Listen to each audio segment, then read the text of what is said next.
편안한 저녁 보내고 계십니까? 뉴스와이드 이상훈입니다. 어제 있었던 검찰 고위직 인사의 파장으로 일각에선 이원석 검찰총장의 사퇴 가능성이 나왔는데요. 오늘 이원석 총장은 인사는 인사고 수사는 수사다 이렇게 말하면서 수사팀 검사들을 믿는다고 말했습니다. 자, 한편 검찰 인사에 대해 야당에선 방탄을 위한 인사 이렇게 비판하고 있는데요. 반면에 홍준표 대구시장은 자기 여자를 지키는 것은 남자의 도리다 이렇게 윤석열 대통령을 옹호하고 나섰습니다. 이번 검찰 인사의 파장 뉴스와이드가 자세히 전해드리겠습니다. 자, 이런 이슈들과 함께 저는 1분 뒤에 돌아오겠습니다.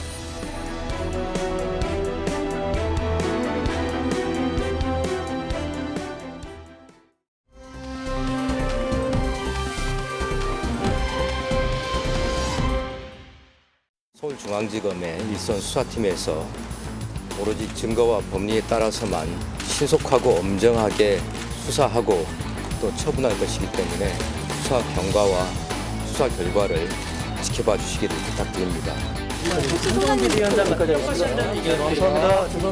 신임 김준현 민정수석입니다. 사법 리스크가 있다면 제가 해야 될 문제이지 민정수석이 할 일은 저는 아니라고 생각합니다. 고맙습니다. 자, 어제 검찰 고위직 인사가 있기 전까지 상황을 몇 가지 중요한 포인트를 영상에 담아 전해드렸는데요. 고위직 인사, 서울중앙지검장이 교체가 됐고요. 그 산하에서 수사 실무 책임자인 1차장 검사, 4차장 검사 역시 교체가 됐습니다. 이 상황을 놓고 지금 정치권 약간 술렁술렁하면서 여러 가지 말이 나오는데요. 우선 검찰 인사가 있기 전까지 며칠 전 상황이 오늘 보도를 통해서 좀 알려지고 있는데요. 그 화면으로 좀 내용 전해드리죠.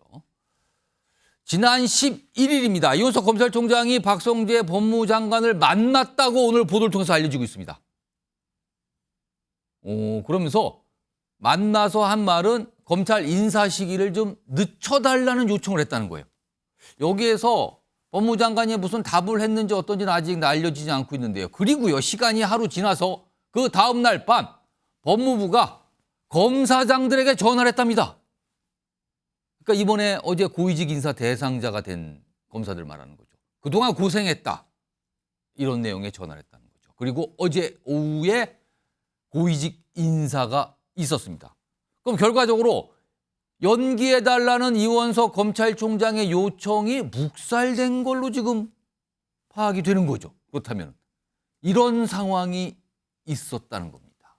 오늘 오후에 보도를 통해서 알려지고 있는데요. 이런 상황에서 오늘 이원석 검찰총장 출근길에 검찰 인사와 관련해서 무언가 얘기를 꺼내놓습니다.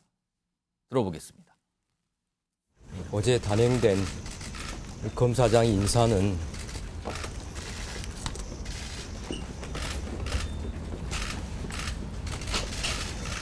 제가 이에 대해서 더 말씀드리지 않겠습니다. 후속 인사는 언제쯤 하실 계획이신지도 궁금해하는데요. 제가 알 수 없는 문제입니다. 자, 오늘 아침에 출근길에 기자들이 당연히 물어보죠. 검찰 인사와 관련해서 어떤 생각이신가? 뭐 사전에 논의가 있습니까? 여러 가지 질문 나눴는데 질문을 받고선 검찰 인사는 하고 7초간 침묵을 했습니다. 화면 좀 보겠습니다. 7초간의 침묵. 어제 단행된 검찰 인사는 하고 얘기를 안 한 거예요. 뭔가를 얘기를 하고 싶은 건지 얘기를 하지 말아야겠다고 생각한 건지 모르겠습니다. 이 7초가 지난 뒤에 이 얘기입니다. 제가 이에 대해서 더 말씀드리지 않겠다.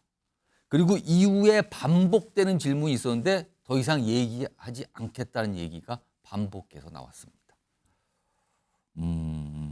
우선요, 이거 이승환 전 대통령 시행정관. 네, 이 7초 침묵의 의미 뭡니까? 긴 침묵이죠. 뭐 할 말이 있는데 하지 않겠다. 무슨 말을 해야 될지 모르겠다. 혹은 이 말 할지 저 말 할지 고민하다가 결국 하지 않겠다. 뭐 이 셋 중 하나일 것 같은데요. 그런데 오늘 오전까지만 하더라도 검찰총장이 완전히 배제된 상태에서 인사가 된 것 같았지만은 오후의 보도에 따르면은 협의가 있었고 여기에서 연기를 요청했으나 그게 되지 않았다. 그러니까 법무장관 만난 네. 자리에서 얘기가 있었던 거죠. 네네네. 뭔가가. 얘기가 있었던 거고 연기를 요청했다까지가 나왔으면은 예. 어느 정도 어떻게 이동될지 정도는 알지 않았나. 그런데 그 부분을 말하지 않았다라고 하는 부분인데요. 저는 근데 오늘 아침부터 이 사태를 쫙 보면서 예. 국민들께서 검찰 인사까지 이렇게 관심 가지고 예. 이 체계까지 아셔야 되는 현실은 정치 현상에서 굉장히 좋은 현상은 아니라고 봅니다. 사실은 예. 뭐 단적으로 말씀드리면 검찰청이요. 네네. 일개 그냥 과거에 그런 표현 쓰시면 일개 외청이다. 그럼요. 근데 이 외청에 정부 부도 아닌 청 인사에 이렇게까지 정치권과 뭐 세간의 주목이 받는 이유 이게 좀 이상하다는 거죠 지금요. 그러니까 이 부분이 국민들 관심 가지고 있는 김건희 여사에 대한 수사에 어떤 영향을 미칠 것인가라고 하는 부분인데요. 저는 두 가지는 확실히 해야 될 것 같습니다. 이번 검찰 인사가 예. 법적으로 위법했고 절차적으로 어긋났는가? 그렇지는 않다는 게 지금 모두가 다 얘기하고 있는 것 아닙니까? 검찰 인사권은 대통령에게 있는 거고 법무부 장관이 제청하고 예. 여기에서 검찰총장과 의견 나누게 돼 있는 부분인데 예. 거기까지는 됐으니까요. 그렇다면 두 번째 이 부분이 과연 국민적 관심을 가지고 있는 김건희 여사 수사에 영향을 미칠 것인가? 이거는 지켜봐야 되는 거고 다만 지금 국민적 관심사가 깊기 때문에 일말의 빌미라도 제공해서는 안 됐는데 그러한 타이밍에서는 예. 조금 미흡하지 않았나. 그렇기 때문에 더욱더 국민 의혹이 없을 만한 확실한 수사가 됐으면 좋겠다 하는 마음입니다. 이승환 전 행정관께서 그냥 이렇게 조심스럽게 전체적인 상황을 좀 정리하면서 말씀을 해주셨고요. 여선웅 청와대 행정관. 지금 이승환 전 대통령실 행정관이고요. 여선웅 전 청와대 행정관. 각각 정부가 좀 달라요. 근무하셨던 그 시절이. 여선웅 전 행정관은 이 7초의 의미 어떻게 보셨습니까? 그 레임덕의 하나의 징후 중에 하나다. 이렇게 좀 보여집니다. 침묵, 7초간의 침묵. 네. 그러니까 지금 윤석열 대통령의 정치적인 기반은 국민의힘보다도 어찌 보면은 서초동이거든요. 근데 이 서초동 관련해 가지고 대통령 검찰총장 출신 대통령께서 인사를 했는데 사실상 그 인사에 대해서 불만을 드러낸 거잖아요. 7초 동안에. 원래대로라면은 괜찮습니다. 좋아요. 본인과 이제 검찰총장과 협의하게 돼 있지 않습니까? 그러니까 어떻게 보면은 자기가 의사가 반영되는 게 자연스러운 건데 예. 내 의사가 반영 안 됐다는 것을 7초의 침묵으로 보여줬다고 봅니다. 통상적이라면 검찰 인사 어떻습니까? 그러면 뭐 협의 과정 거쳐서 순탄하게 진행됐습니다. 그렇습니다. 이럴 텐데 7초라는 그 시간 동안 아무 얘기 안 하고 얘기 안 하겠다. 그렇죠. 대답을 안 했고 또 하나는 계속해서 이제 후속 인사는 어떻게 되는 겁니까? 물어보니까 예. 저는 후속 인사는 모릅니다. 이렇게 이야기를 하잖아요. 어. 그러니까 이 후속 인사의 핵심이 뭐냐면은 지금 이제 김건희 여사 관련된 수사를 하는 1차장, 4차장 검사를 교체를 했는데 예. 누가 올지는 아직 안 정해졌어요. 그렇습니다. 그러니까 김건희 수사의 방향성은 이원석 검찰총장이 뭐 빨리 끝내겠다. 신속하게 수사를 지시를 했는데 거기 이제 지휘부가 바뀌었는데 거기 예. 누가 올지를 모르는 거는 이게 수사 방향이 또 바뀔 수가 있는 거죠. 그러니까 이원석 검찰총장이 그 수사팀 일선 검사들한테 인사는 인사고 수사는 수사다라는 이야기가 예. 검사들한테 하는 이야기인 것 같아요. 아. 누가 오더라도 거기에 구애받지 말고 예. 수사 원칙과 순리대로 수사를 해라. 이렇게 이제 그 독촉 뭐 타이른 거죠. 그러니까 이렇게 한 거죠. 예. 수사를 그대로 해라. 외압에 휘둘리지 말아라. 사실상 약간 불만을 강하게 표시한 거다. 이렇게 볼 수밖에 없을 것 같습니다.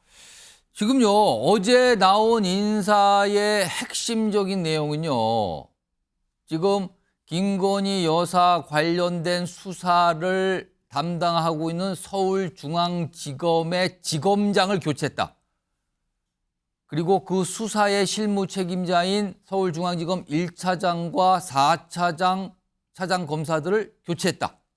동시에 이원석 검찰총장의 참모라고 할 수 있는 대검의 부장들 다수를 또 교체했다. 이게 핵심이거든요, 지금요. 자, 그런데요. 서울중앙지검장, 특히 서울중앙지검장 교체는 지금 정치권에서 오늘 나온 얘기들 중에 하나가 이미 올 초부터 예고됐었던 거 아니냐라는 얘기가 나오기 시작했습니다. 자, 그럼요. 올 초에 국회에서 있었던 장면입니다. 보겠습니다. 최근에 김건희 여사 수사 처분과 관련해서 내부에서 여러 이견이 있고 부딪힘이 있어서 검사장 교체 계획이 있다라고 하는 이야기가 이제 저한테도 들어왔어요. 이 공정하게 수사가 진행이 될 수 있도록 검찰 인사를 운용하겠다는 생각을 갖고 계신 거죠? 예. 네.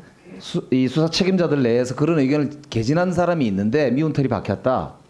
이런 이야기가 있어서 여쭤본 겁니다. 참고하시기 바랍니다. 윤석열 대통령과 한동훈 비대위원장 간의 긴장 아닌 긴장이 있었습니다. 그 사태를 지으면서 전격적으로 법무부 장관 후보자로 지명이 되셨는데 한동훈 대표와의 관계에서 어떠한 스탠스를 취할 것인가? 각자 자기 자리에서 본연의 업무를 수행한다고 생각합니다. 자, 올 2월 법무부 장관, 지금 법무부 장관 국회에 출석했을 때 나왔던 얘기들은요. 화면 좀 다시 한번 보겠습니다. 정리해 보죠.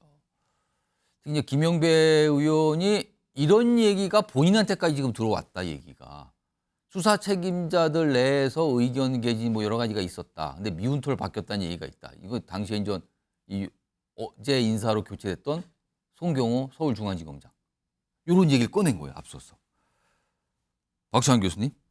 이거 어떻게 보십니까? 이미 예고된 걸로 보이십니까? 이게 어떤 상황으로 읽히십니까 지금? 그러니까 이제 검찰 내부에서도 예. 우리가 흔히 이제 쌍특검이라고 얘기했던 김건희 여사 특검에 대해서 뭔가 이제 액션을 좀 취해야 된다 이런 목소리들이 내부에서부터 나왔었고 예. 이게 이제 총선 전에 사실은 나왔으면 더 좋았을 텐데 예. 총선 이후에 이제 결과적으로는 겉으로 드러났거든요. 우리가 봤을 때는 총선 이후에 총선 대패하니까 마치 이제 수사에 속도를 내는 것처럼 보였었는데 알고 보니 저렇게 내부에서는 검찰 내부에서 이거 우리 이러고 있다가는 우리도 날아가는 거 아니야? 이런 예. 위기감 이런 것 때문에 김건희 여사 수사를 갖다가 좀 하자 이런 내부적인 분위기가 있었고 그런 게 감지가 되니까 뭔가 이제 좀 인사 얘기가 있었던 거 아니냐 이렇게 보는데 당시에는 저 얘기가 그냥 그런가 하고 지나갔는데 지금 그렇죠. 다시 돌아보니까 저때 저 얘기가 있었군요라고 다시 회자가 되고 있는 거예요 지금. 근데 이제 만약에 정말로 이게 그 전부터 그런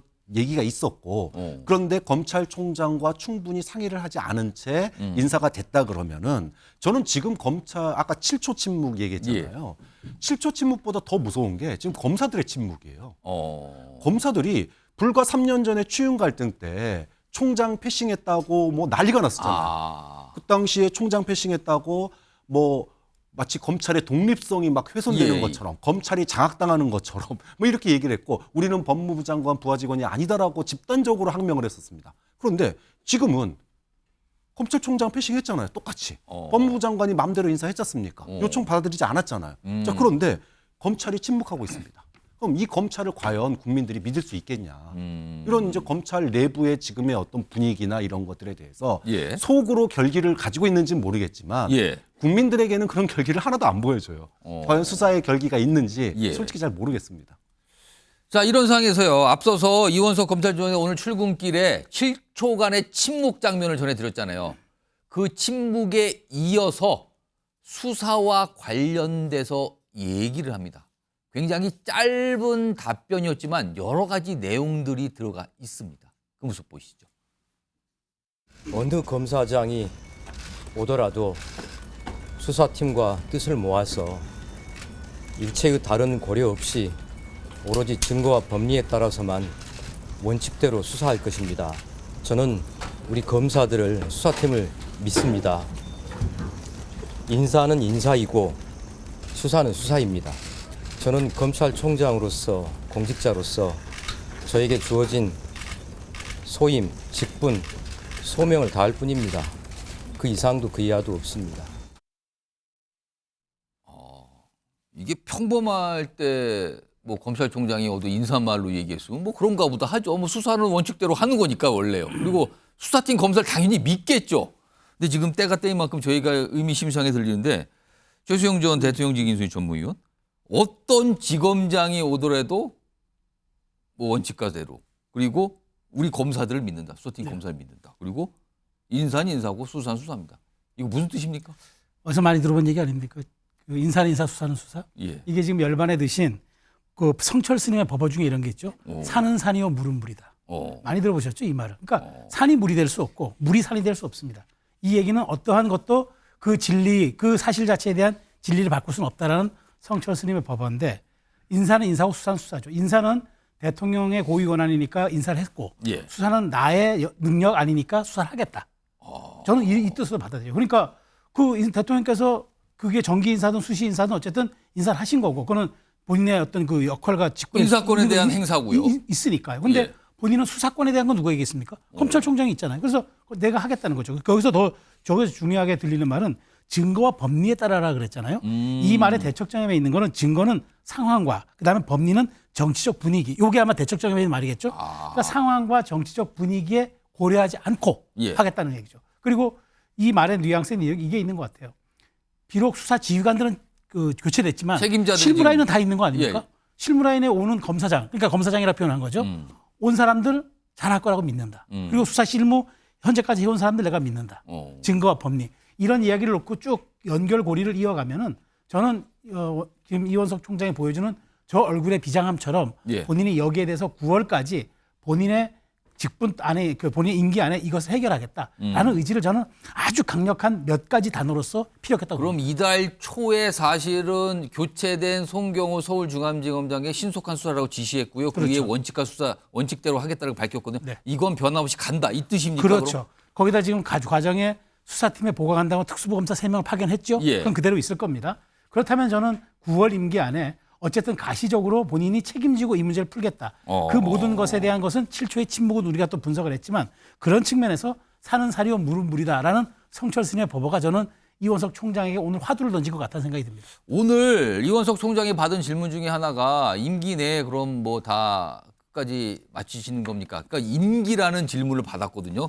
이걸 가지고 지금 어제 저녁부터 이 검찰 인사 나온 다음에 이원석 총장이 혹시 이거 중도에 사퇴하는 거 아닌가, 검찰총장직을 던지는 거 아닌가라는 얘기가 잠시 나왔는데 아직은 뭐 구체적인 얘기는 없어요. 뭐가 이거 사퇴 가능성이 있다고 보십니까? 전 전혀 없다고 보죠. 오늘 7초의 침묵, 예. 수사는 수사, 인사는 인사, 그다음에 나는 우리 수사 책임자를 믿는다. 나는 4개월 정도 남았다. 소명을 다하겠다. 그러니까 직분, 그다음에 소명 이런 얘기들은 저는 검찰총장이 정치적인 정치인이 아니니까 공직자와 사정기관의 책임자라서 할 수 있는 극강의 표현, 최대한의 수사는 다 썼다고 봅니다.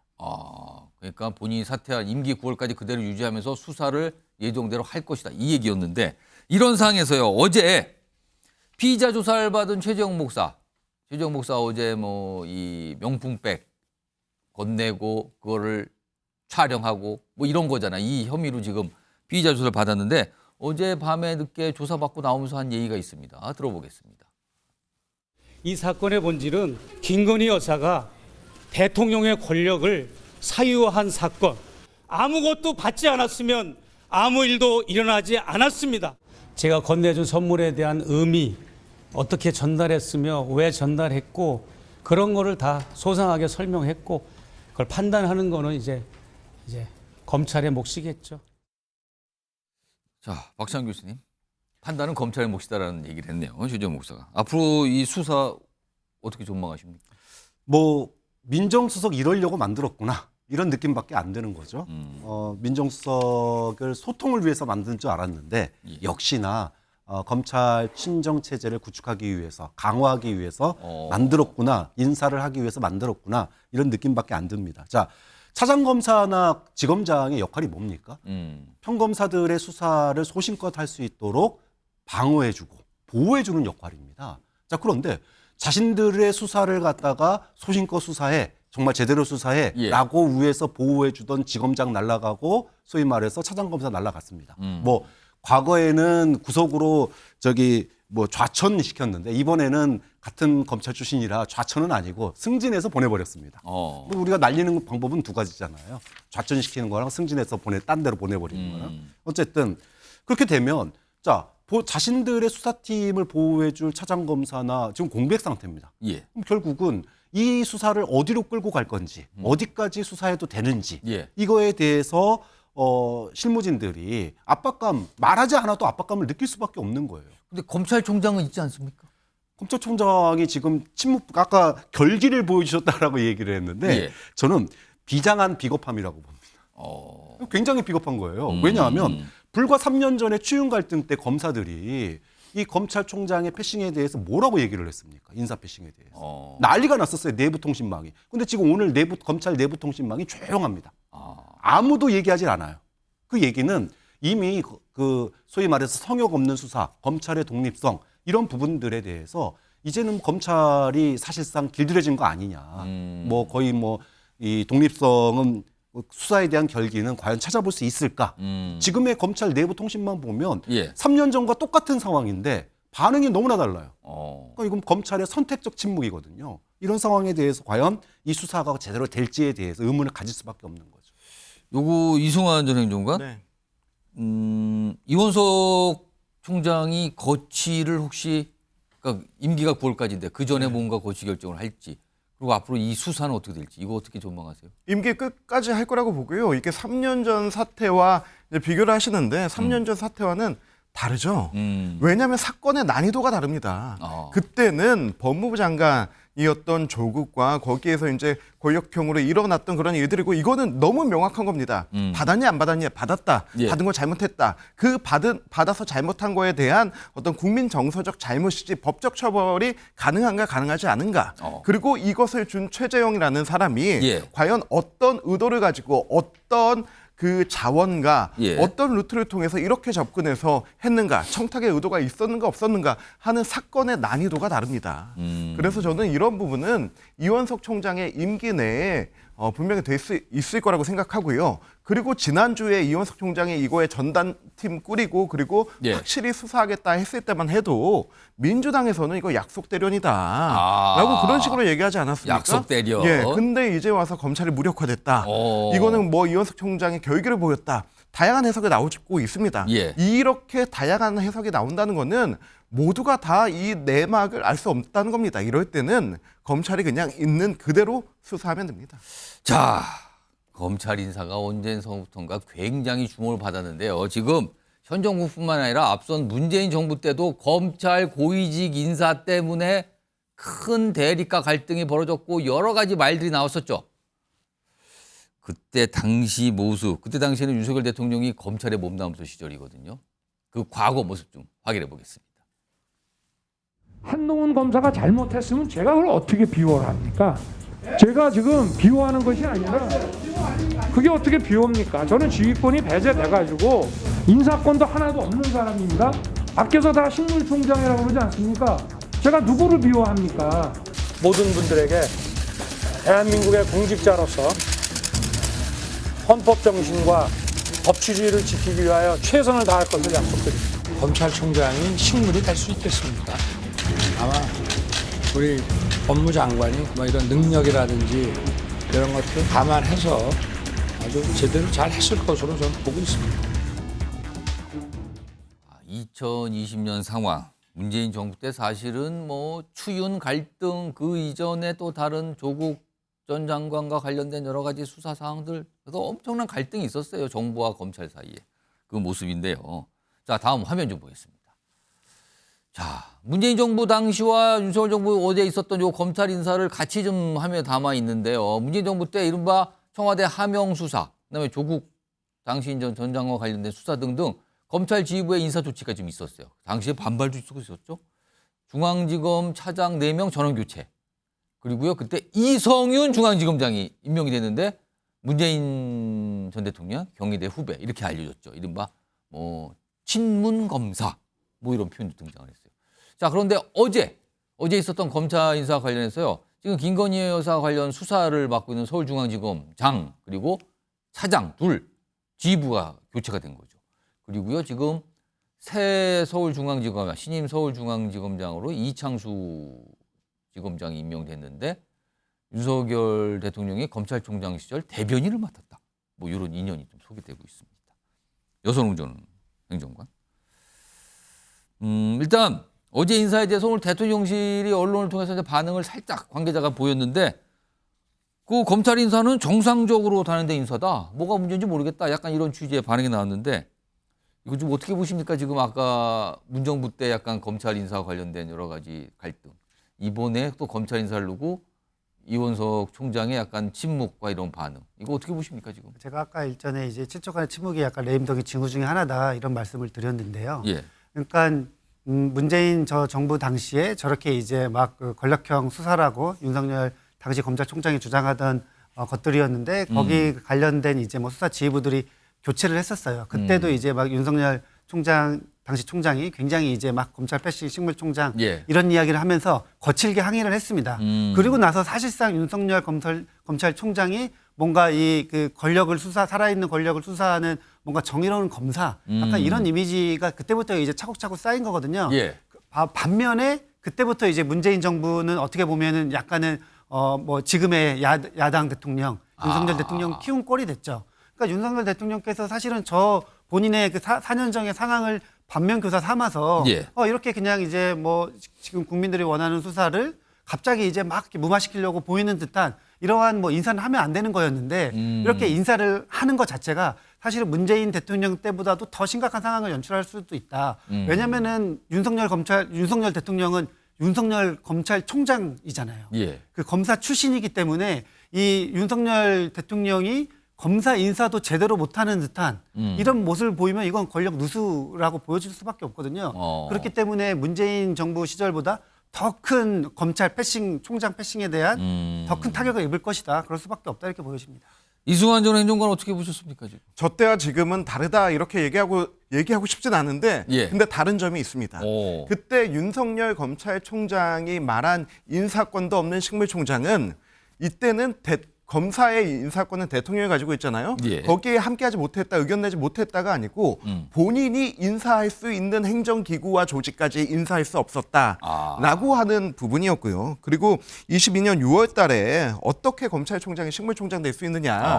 이 부분은 이때의 말을 뒤집는 것이 아니라 검찰총장이었던 내가 대통령이 됐는데 검찰총장의 그러한 권한을 내가 지켜주지 않겠느냐 하는 두 가지 의미로 봐야 될 것 같습니다. 그건 좀 그리고 구분해서 좀 그 맥락을 좀 봐야 된다. 네네, 이게 대통령의 인사권에 검찰총장이 내가 이거 관여하지 못했어라고 항의하는 것과 검찰총장이 당연히 할 수 있는 인사권을 행하지 못하게 법무부 장관, 조국 법무부 장관으로부터 압박이 들어왔던 시기와 그 차이는 있습니다. 예. 그래서 그 부분은 좀 명확히 해야 될 것 같습니다. 자, 그러면은 어제 나 검찰 인사는 어떻게 판단하시는 거예요? 어제 난 검찰 인사, 뭐 이제 서울지검장 문제 있고 뭐 이렇게 한다라고 하는데 원래 검찰 인사는 연초에 1월, 2월 사이에 있습니다. 그런데 이게 총선 때문에 또 검찰의 수사 요청 때문에 이렇게 이렇게 지금까지 연기가 돼 왔던 거고요. 그리고 여기에서 그 송경호 지검장 같은 경우도 지금 23개월째 하고 있지 않습니까?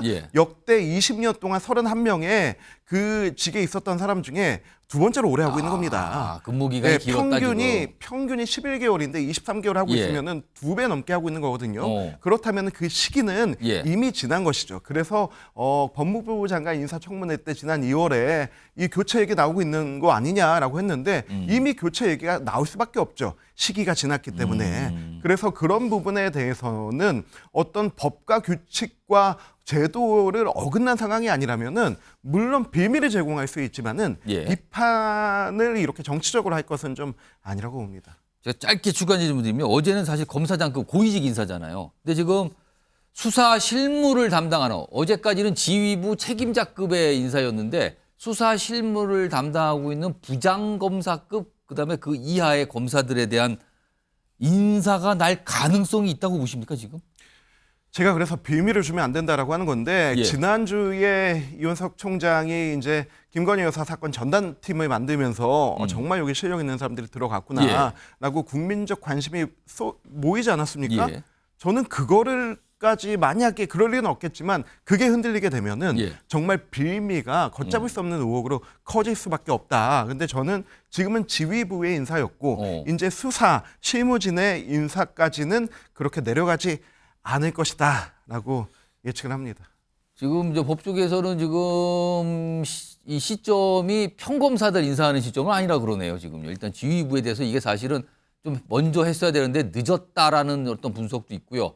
그리고 시점이 굉장히 묘하다라는 또 반응도 있고요. 약간 갈리긴 합니다. 자, 이런 상황에서요. 정치권 뭐 관심 있게 보고 있습니다. 여야 반응이 나왔는데요. 우선 들어보겠습니다. 총선 참패를 겪고도 대통령은 하나도 변하지 않았습니다.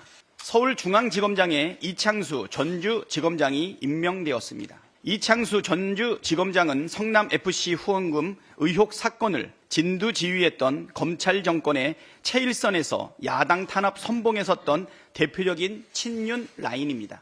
검찰을 더 세게 틀어지고 김건희 방탄에 나서겠다는 신호탄입니다. 사건이야 뭐 정례적으로 하는 거니까 그거를 수사를 무마하기 위해서 그게 수사가 무마하라고 한다고 해서 무마가 되겠습니까? 그렇게 하지 말라고 해도 그게 말을 듣겠습니까? 그 프로그램대로 가겠지요. 여야의 반응이 갈리죠. 이런 상황에서요. 여당 내에서도 의견이 조금 나눠지는데요. 우선 최근에 당대표 출마를 고민 중이라고 밝히신 분. 그동안 뭐 윤석열 정부의 향해서 쓴소리 참 많이 한 인물인데요. 화면 좀 보겠습니다. 역시나 이번 건에 대해서도 또 여러 가지 이 비판 의견을 냈는데 이런 얘기를 유승민 전 의원이 냈네요. 국민들은 인사가 만사, 인사가 수사라고 생각한다. 검찰총장 윤석열과 대통령 윤석열 이 둘이 같은 사람 맞습니까? 그래서 문제 제기 좀 하고 있네요. 반면에요. 홍준표 대구시장이 이번 건에도 빠지지 않고 입장을 냅니다. 보겠습니다. 위아래 두 개가 있는데 이게 무슨 표현입니까 지금? 자기 여자 보호 못하면서 5천만 국민 지킬 수 있나? 최소한의 상남자의 도리다. 그러면 어제 인사를 한 인사권자인 윤석열 대통령이 상남자의 도리란 거다. 그리고요. 범법 여부 지금 불명한데 아직 잘 모르는데 자기 여자를 자리 유지하겠다고 하이에나 떼에 내던져 주겠나? 하이에나 떼가 등장을 했네요. 윤석열 대통령의 어떤 인사, 어제 그 상황에서 약간 좀 옹호두둔한 것 같단 말이에요. 최수영 전 의원님. 홍준표 대구시장은 왜 저런 입장을 했을까요? 저는 제가 그 공적인 영역에 계신 분이 어떻게 저런 표현을 쓸 수 있나 사실 의구심이 들어요. 상남자 하이에나 뭐 이런. 상남자 하이에나 그다음에 사내다움. 아니 이런 의리와 화끈함은 사적 영역에서의 덕목일지 몰라도 이건 공적 영역 아닙니까? 현직 대통령이고 대통령의 영부인이고 그리고 지금 본인이 이렇게 얘기하는 사람은 당대표 출신의 대구시장입니다. 그러면 철저하게 공적 영역 가치 속에서 이 문제를 들여다보는 게 국민의 눈높이에 맞는 거지. 마치 자기 여자 하나 보호 못하는 사람이 국민 지킬 수 있겠나 이 얘기는 무슨 심파를 보는 것 같지 않습니까? 저는 대통령이 국군 통수권자고 우리 헌법에 헌법에 준수와 헌법에 선서했던 우리 국민의 생명과 목숨을 지키겠다. 우리의 국가와 국토를 보위한다. 이 얘기인데 이거는 당연한 대통령으로서 덕목인데 자기 여자 하나 보호 못하는 사람? 무슨 수신제가 치국평천할 이야기합니까? 저는 이런 식의 논리적 비약은 전혀 설득력도 없을 뿐더러 이게 과연 공적 가치에 부합하는 얘기입니까? 저는 오히려 이런 말들이 윤 대통령의 지금 이런 것들에 대해서 오해를 불러일으킬 수 있어요. 그러니까 상남자라면 당연히 이렇게 해야 된다고 얘기하는 것은 제가 다시 말씀드리면 사적 영역에서는 이게 덕목일 수는 있어도 공적 가치는 전혀 부합하지 않아요. 저런 이야기들 하이에나 때라는 하이에나 때는 누구를 얘기하는 겁니까? 하이에나 때가 여론입니까? 야당입니까? 검찰입니까? 이렇게 해석의 여지를 남기는 말도 저렇게 하시면 안 되죠. 그래서 저는 물론 저 충정은 알겠어요. 그러니까 말하자면 아직도 이 위법의 소지가 드러나지 않았는데 그렇다고 뭐 특검을 수용한다들 아니면 수사를 의뢰한다들 이런 것들이 맞지 않는다. 이 얘기를 하고 싶었던 것 같은데 그렇다면 표현을 절제했었어야죠. 마치 심파 영화를 찍듯 저런 표현들은 전혀 대통령에도 도움이 안 되고 여당에게도 도움이 안 되고 지금 이 인사를 지켜보는 국민들의 감정선에도 도움이 안 됩니다. 그러니까 저 글에 담긴 내용의 측면들은 알겠다. 이해가 되지만 왜 저런 표현을 쓰면서 저렇게 입장을 내는가. 이걸 좀 비판하신 겁니다. 그렇습니다. 박찬원 교수님. 저는 내용도 이해가 안 가고요. 동의를 못 하겠고. 지금 근데 홍준표 대구시장 보면은요. 최근 들어서 일관되게 윤석열 대통령을 오공하고 있는 것 같아요. 그것도 이해를 못 하겠습니다. 자, 내용에서 자기 여자도 보호 못하는 사람이 국민 지킬 수 있겠냐. 어떻게 보면은 대구시장이잖아요. 그러니까 TK 민심의 어떤 인지 상정에 보수 여론을 본인이 이제 주도하려고 하는 것 같아요. TK 민심을 어느 정도 본인이 지금 설명하고 있다라고 보시는 거예요? 그거를 갖다가 마치 내가 TK 민심을 이런 식으로 끌고 가서 결국은 윤석열 대통령 어차피 윤석열 대통령의 그런 그 대한 어떤 동정 여론 이런 것들을 결국은 본인의 어떤 대권 과도에 활용하려는 거 아니냐 이런 것들이 읽힐 수밖에 없고요. 근데 이 내용이 그러면은 조국 전 장관 같은 경우에 자기 부인하고 아이를 지키기 위해서 하는 거는 그건 뭡니까? 모든 사람들은 다 가족을 지키기 위해서 노력을 해요. 예. 그것이 공적인 자리에서 예를 들어 법무부 장관임 내정자로서 예. 가족을 지킬 수 있느냐라고 하는 부분은 논외의 문제죠. 그렇기 때문에 당시에 조국 전 장관도 결국은 사퇴를 할 수밖에 없었잖아요. 그러면 이거는 대통령으로서의 역할이란 말이에요. 이거를 갖다가 인지상정으로 이렇게 은근슬쩍 이렇게 몰아가는 것 자체의 내용도 맞지 않을 뿐더러 지금 대통령을 뺀 모두가기를 하는데 너무 속이 보여요. 예. 그러니까 결국은 윤석열 대통령의 지지층, 소위 말하면 보수 지지층은 안고 본인이 대선 예. 후보가 되겠다는 건데 사실은 국민들의 대다수는 지금 이 모든 문제의 어떤 그 근원이 예. 윤석열 대통령의 불통과 그리고 윤석열 대통령의 잘못된 국정 운영, 이번 검찰 인사도 마찬가지예요. 여기에 대해서 비판을 해야 되는데 이걸 빼놓고 비판하다 보니까 다 잘못된 거예요. 윤석열 대통령 빼고는 다 잘못된 거예요. 그러니까 이게 앞뒤가 맥락이 맞지 않는 그런 이제 모두가기가 나오는 건데 본인이 뭐 대권 주자 가고 싶은 마음은 이해가 가지만 예. 비판의 화살이 좀 일관됐으면 좋겠고 또 국민들의 눈높이에 맞는 그런 비판의 눈높이가 맞는 예. 그런 비판의 내용이 됐으면 좋겠다 이런 얘기가 듭니다. 지금 이 박상현 교수께서 말씀하시는 동안 또 홍준표 대구시장이 또 입장을 냈는데 지금 하던 자막으로 나오고 있는데요. 홍준표 대구시장 수사 덮으라는 게 아니고 제대로 하라는 거다. 또 본인의 입장을 냈어요. 하나 더 보죠. 자, 보시면요. 문재인 정부 때는 1개 부장검사를 중앙지검장 시켰다. 또 문재인 정부 때 인사까지 얘기하면서 그때하고는 다르다. 이렇게 얘기를 좀 하고 있습니다. 요거 마지막으로 이승환 전 행정관. 네. 홍준표 대구시장이 저렇게 윤석열 대통령 요즘에 일관되게 사안마다 옹호를 하고 있거든요. 이게 본인이 이제 대권을 꿈꾸는 정치인이잖아요. 득이 될까요? 약간 부담이 될까요? 한동훈 위원장은 아주 극심하게 비판하고 엄청나게 비판하죠. 네, 대통령은 예. 또 정말 누가 시키지도 않았는데 저렇게 뭐 홍보수석처럼 상남자 이런 표현까지 나왔어요. 홍보수석처럼 저렇게 하시고 홍보수석처럼요? 네네. 저 시점이 딱 그 두 분 만찬하시고 나서부터잖아요. 홍준표 시장님은 예. 정말로 참 투명하신 것 같아요. 투명하다고? 네, 투명하시고 딱 만나서 기분 좋았고 막 이렇게 하면서 하는데 근데 저 투명함이 예. 어떻게 보면은 반대로 한동훈 위원장이 띄워주는데 가장 큰 역할을 또 하는 것 같고요. 그래서 그런데 단 하나 걱정되는 것은 예. 이제 젊은 분들도 홍준표 시장 하면은 그래 홍준표 시장이지 예. 당대표도 했지 했는데 어디 시장이지? 막 이런 생각을 한단 말이에요. 그러니까 이게 대구시장 행정가로서의 인식보다는 인플루언서의 인식이 더 큰 것 같아요. 그래서 좀 대구시정 살피는 일에 저렇게 홍보에 열을 올리는 거에 오히려 대구시를 좀 홍보하는 거에 힘써 주시면 더 좋겠다 예. 생각이 듭니다. 대구시장입니까? 홍보수석입니까? 이렇게 질문하신 것 같기도 하고 그러네요. 자, 이런 상황에서요. 오늘 한 가지 모습이 있었습니다. 윤석열 대통령의 장모 최은순 씨 가석방으로 출소를 했거든요. 그 모습부터 좀 확인해 보죠. 현재 대통령 친인척 가석방은 처음이라 셀프 가석방 논란이 있는데 어떻게 생각하시나요? 그 정치적 논란에 휘말리고 싶지 않다 의견서 내셨는데 같은 입장이신가요? 이번 가석방이 대통령에게 부담된다고 생각하십니까? 여전히 잔고증명서 위조 혐의는 인정하지 않으시는 겁니까? 반성하시는 말씀은 없으실까요? 가석방 소감 한 말씀만 부탁드립니다. 자, 화면 좀 보겠습니다. 가석방 심사를 좀 몇 차례 받았죠. 지금 뭐 징역 1년 선고됐고요. 지난해 10월 법정구속. 7월까지 남았는데 형기가 한 2달여쯤 남았죠. 오늘 가석방 됐습니다. 몇 차례 이제 가석방 심사 받았는데 안 됐다가 최근에 이제 됐거든요. 여선호 전 행정관. 민주당으로서는 어떻게 좀 판단하십니까?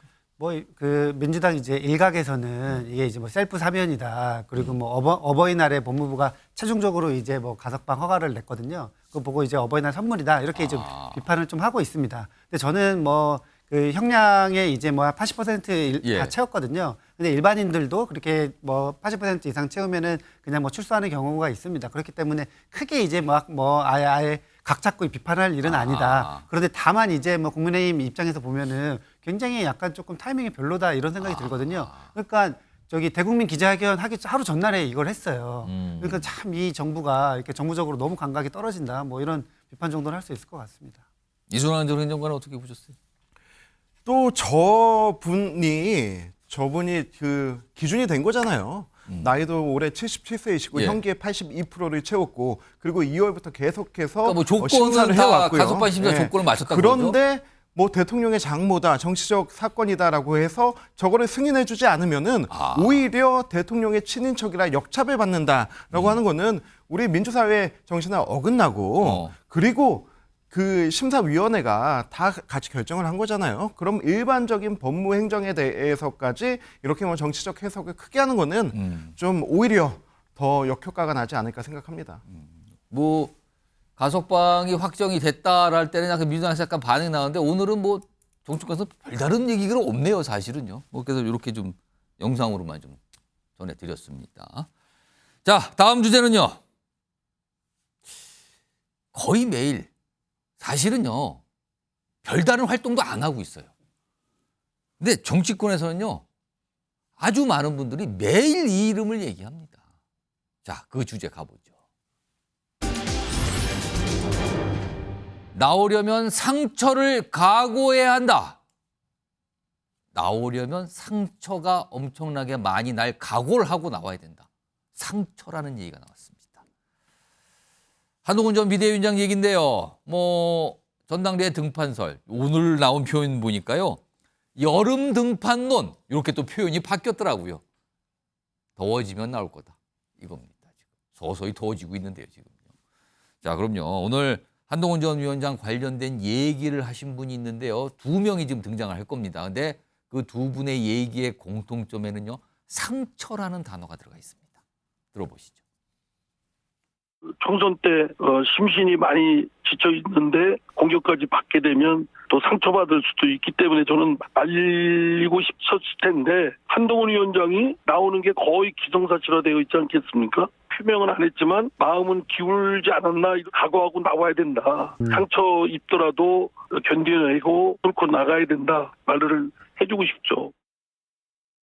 한동훈 위원장이 만약에 당대표 출마하면 대번에 총선 참패였던 그런 어떤 공격을 많이 받을 거고 그런 것들이 계속해서 어떤 한동훈 위원 정치적인 어떤 상처의 데미지로 올 가능성이 큽니다. 그럴 바에는 차라리 조금 쉬면서 그럼에도 불구하고 한동훈 위원장은 이미 우리 진영에서 이제 완전히 이제 그 중요한 어떤 정치인 자산이 됐습니다. 상처의가 공통적으로 들어가 있죠. 자, 그 의미 화면을 좀 정리 좀 해볼까요? 전당대회 출마로 마음을 기운 것 같은데요. 상처 각오하고 나야 됩니다. 그리고요. 총선 참패로 정치적인 상처 요거 받을 가능성이 있는데요. 나오시면 요겁니다. 최수영 전 의원님.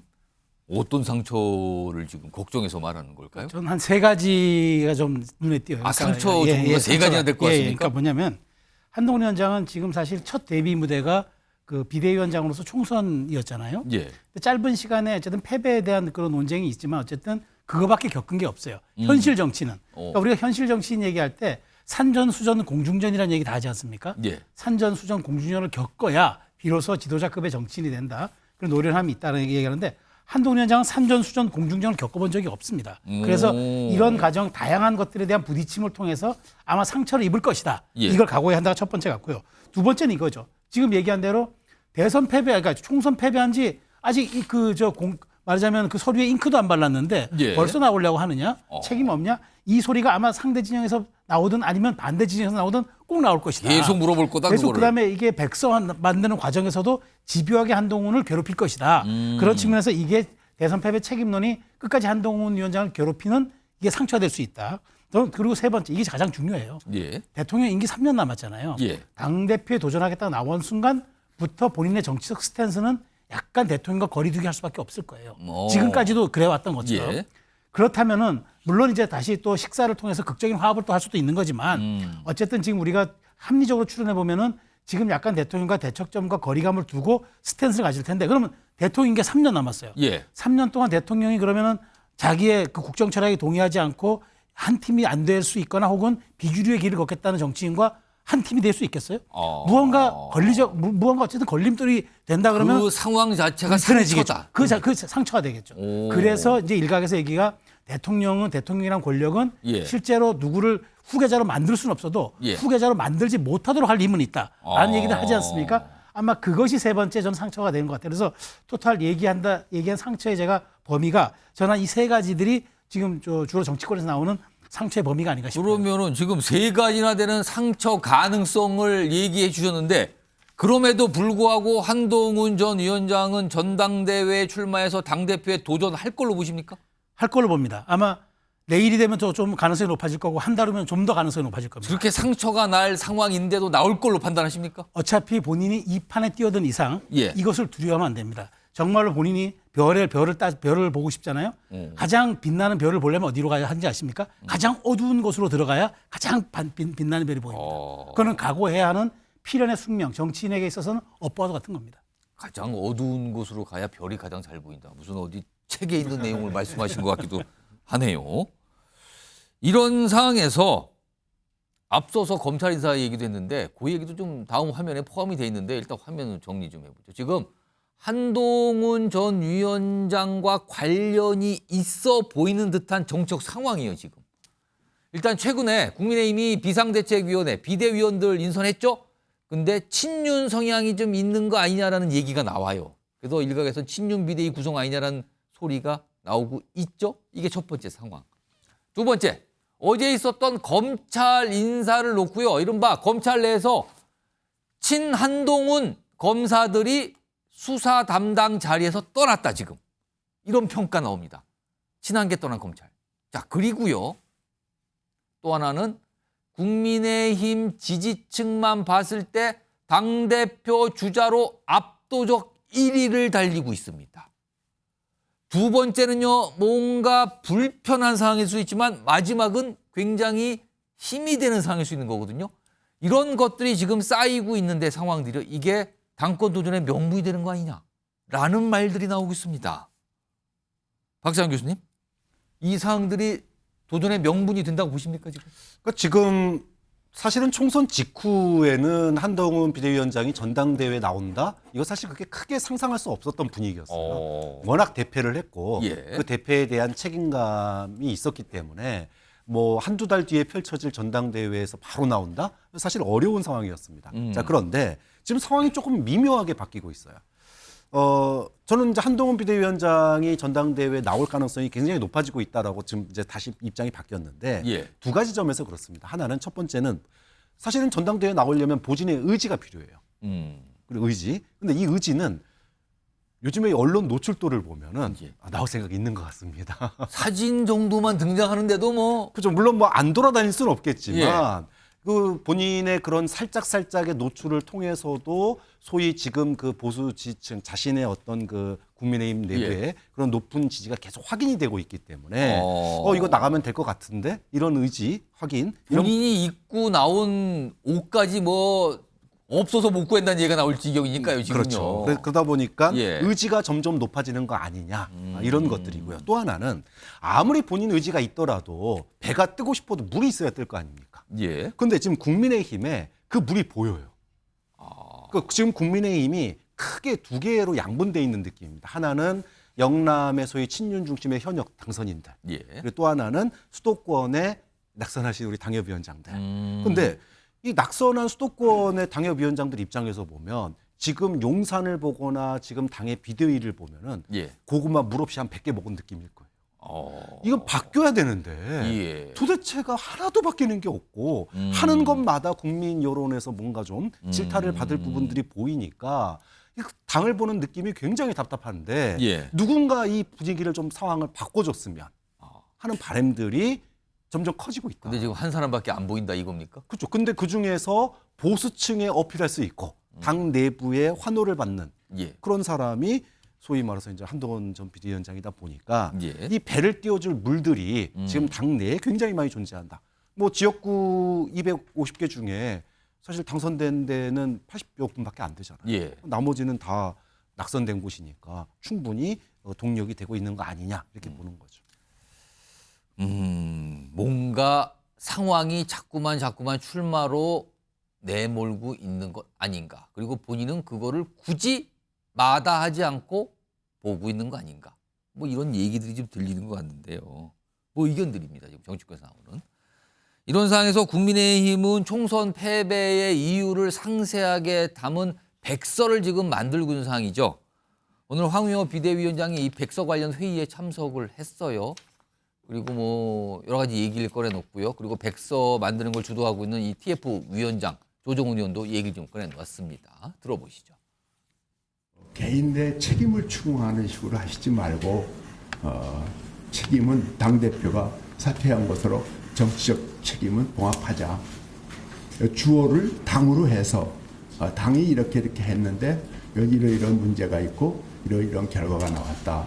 이렇게 해야 또 당도 받아들일 수 있고 또 그것이 아마 해결이 될 것이다. 이런 말씀을 나눴어요. 직설법을 쓰나 은유법을 쓰나 읽는 사람들은 다 해석할 수 있을 거라고 생각합니다.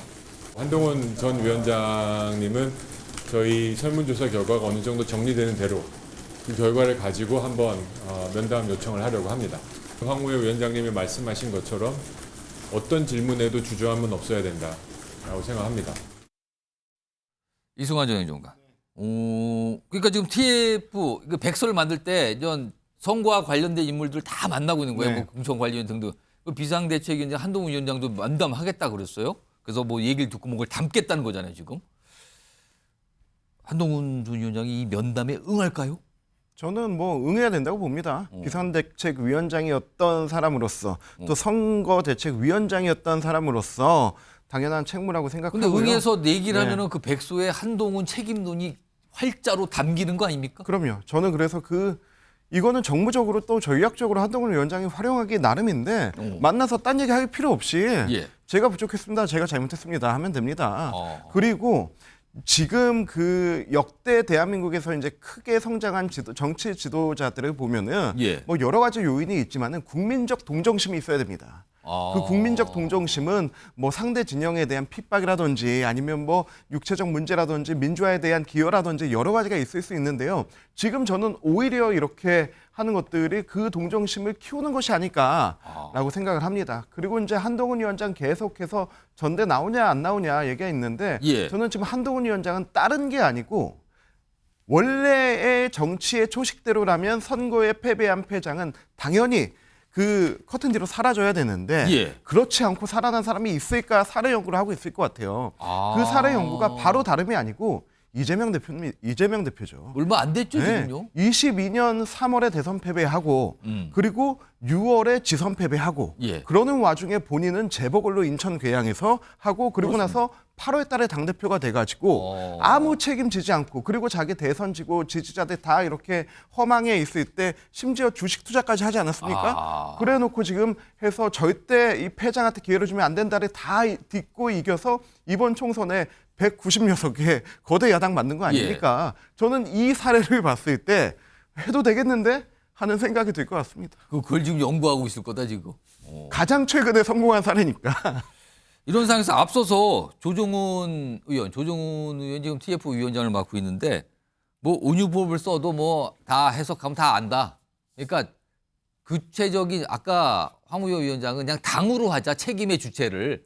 근데 은유법을 써도 누군지 누가 책임 다 안다 이렇게 얘기했잖아요. 그래서 최근에 조정훈 의원이 한동훈 전 위원장 지지자들로부터 약간 압박 또는 약간의 어떤 비난의 문자 이런 걸 좀 받고 있다 그래요. 이런 상황에서요. 다음 보겠습니다. 최근에 조정훈 의원이 홍준표 대구시장을 만났어요. 대구에서 홍 시장과 만났다. 국민의힘이 나아갈 길과 이번 총선에 대한 이야기 나눴다. 오래 정치해 오신 선배님의 깊은 정치 인생을 들으며 많이 배우는 시간이 됐다. 공통점은요. 홍준표 대구시장은 요즘에 한동훈 전 위원장 엄청나게 비판하고 있잖아요. 그리고 조정훈 의원은 가만히 얘기를 들어보면 한동훈 책임론에 대해서 적극적으로 백서에 담으려는 듯한 약간 이런 분위기가 느껴진다고 얘기하시는 분 많아서 한동훈 전 위원장 지지자들이 또 비판하고 있거든요. 여선홍 전 행정관. 조정훈 의원이 대구 찾아가서 홍준표 대구시장을 만난 이유가 뭘까요? 네, 저희 이승환 행정관이 그 한동훈 동정론 이야기를 했잖아요. 예. 당은 다르지만 제가 지금 한동훈 동정론이 지금 생기고 있어요. 아 지금요? 방송을 하시다가요 갑자기? 네. 아니 한동훈 비대위원장이 뭘 그렇게 잘못했나? 사실은 총선 패배에 책임을 지면은 지금 뭐 7알이 용산이라고 그러고 3알이 뭐 비대위원장이라고 이야기하는 거 아닙니까?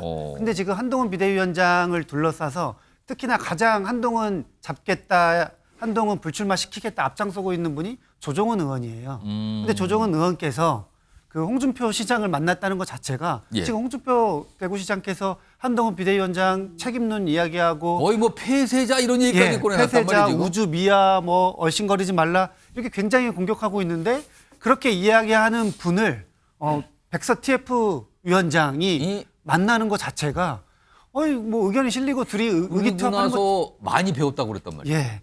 두 분이 의기투합하는 것처럼 보이거든요. 저는 이 총선 TF가 맞는지 한동훈 전대 불출마 TF 같아요. 그러니까 거기서 그냥 지금 거기 이주 심판론을 설문 문항에 집어넣고 그리고 그 책임자 리스트를 만들겠다고 하고 사실은 이 책임자 리스트는 진짜 하면 안 돼요. 이게 이제 실명 거론하는 건데 계속 남는 거잖아요. 이 얘기가 나와서 아마 황우여 비대위원장이 그걸 정리하면서 네. 당으로 하자 주체를 그렇죠. 이렇게 얘기한 것 같은데. 블랙리스트도 아니고 이번 총선 패배한 책임자 리스트를 쫙 만들면은 뭐 매번 쓰일 거 아닙니까? 그때 너 이거 했는데 또 나오는 거야? 뭐 하는 거야? 저는 이거는 그냥 분열의 이 책임자 리스트다. 예. 총선 TF, 그러니까 총선 백서 TF 이걸 제대로 하고 있는 건지 또 다른 의도가 있는 건 아닌지는 의심을 할 수밖에 없습니다. 조정훈 의원에 대한 한동훈 전 위원장 지지자들의 반응 좀 볼까요? 화면에 좀 정리돼 있습니다. 국민의힘 다운 게시판에 이런 글이 왔다 그러네요. 조정훈 백서 한동훈 죽이기. 당신은 기회주의자. 어설픈 백서로 반격당하고 동지들에게도 누기질 것. 그다음에 한동훈 전 위원장 팬카페에는요. 총선 백서는 한동훈이 함께 써야 된다. 쓰는 주체가 한 전 위원장이 된다. 뭐 이렇게까지 반응이 나오네요. 이게 또 백서 가지고 또 이게 또 약간 좀 여러 가지 뒷말도 나오고 막 그러겠네요. 지금 저렇게까지 지지자들의 반응이 나오게 되면요. 아무튼 진행 중입니다. 자, 이런 상황까지 지금 여당 상황 좀 전달해 드렸고요. 다음 다룰 주제는요. 이게 무슨 역사책에 나오는 표현 같은데요. 혹시 시청자 여러분께서는 대립군이란 표현을 좀 아시는지 모르겠어요.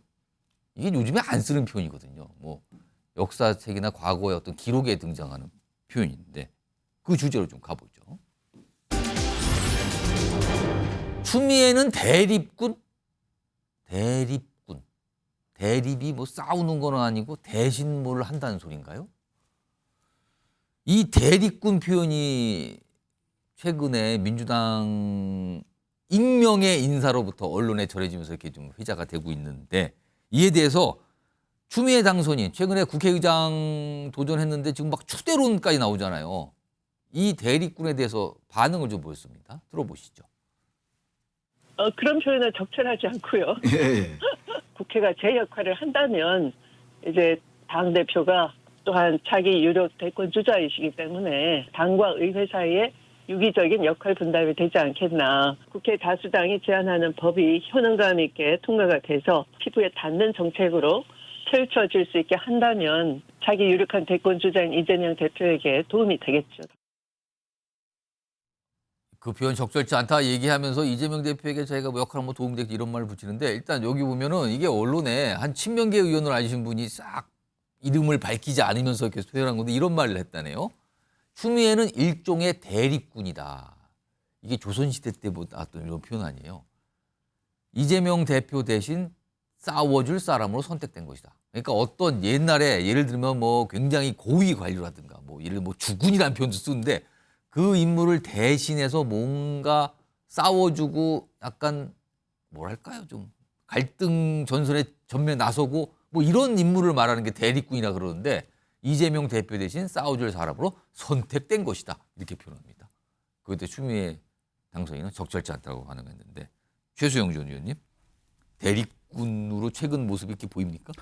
저는 이제 이게 조선시대에 이제 병역의 의무를 다하는 사람들이 나가야 하는데 그게 이제 상민들이 나가는데 양반들이 나가기 싫으니까 돈으로 사람을 사서 대신 내보내는 거예요. 일종의 뭐 사설 모병 같은 거죠. 근데 이게 이제 영화로도 나왔었습니다. 배우 이정재 씨가 나와서 아마 100만 정도 그 흥행했던 영화도 아마 나왔던 것이 있어요. 그런 영화가 있었습니다. 이게 있었습니다. 근데 이제 저는 이렇게 얘기하는 거예요. 이제 이게 왜 이 시점에 나왔을까? 지금 이 얘기를 하잖아요. 원래 국회의장이라는 거는 삼권 분립에 따라서 사실 우리 의회를 대표하는 국가 의전설 2위 자리 아닙니까? 예. 근데 여기를 거의 뭐 추대하듯이 가는데 이게 중요하게 추대의 힘이 명심이라는 거예요. 즉 이재명의 마음이라는 거죠. 실제로 국민의 마음, 즉 명심이 아니라 중심을 잡아야 되는 국회의장 자리에 예. 명심 운운하는 것이 나오고 그다음에 이 역할을 박찬대 원내대표가 밀사로서 와서 그 두 유력 후보였던 정성호 의원과 조정식 의원에게 일종의 조율을 했다는 이런 예. 보도가 나왔단 말이에요. 이러다 보니까 대립군 얘기가 나오는 거죠. 이렇다면 후반기 의장은 조금 안정적인 사람으로 가고 전반기 의장은 이재명 대표를 대신해서 투쟁을 줄 수 있는 사람. 그래서 민주당이 얘기하는 이른바 개혁 입법들을 통과시켜서 어쨌든 그래서 민주당의 어떤 전선을 한번 만든 다음에 이재명 대표의 대권 가도에 무언가 좀 이재명 대표는 중도적 이미지를 가지고 그다음에 전선에 싸움하는 사람은 추미애 의장이 하고 이런 식의 대립군 역할을 해줄 수 있을 것이다. 굉장히 저는 탁월한 분석이라고 보는데 이제 추미애 당선인은 뜨끔했는지 이건 부적절한 표현이라고 얘기했는데 그렇다면 지켜봐야죠. 정말로 만일 국회의장 추대된다면 전반기 22대 국회의장이 대립군 역할을 하지 않고 정말 최후의 조정자, 최후의 어떤 그 조율사 역할을 할 건지 저는 그걸 보면 답이 나온다고 봐요. 박찬 교수님, 일단 추미애 당선인은 대립군이라는 표현에 적절치 않다라고 얘기하면서 최근에 이렇게 하는 말을 보면 당심이 명심이고 그것이 명심이 곧 민심이고 그러면 당심, 민심, 명심은 다 같은 것이고 뭐 이렇게 좀 그런 취지로 얘기를 하고 있단 말이에요. 박찬 교수님이 보시기에 추미애 당선인은 대립군으로 보이십니까? 아닌 걸로 보이십니까?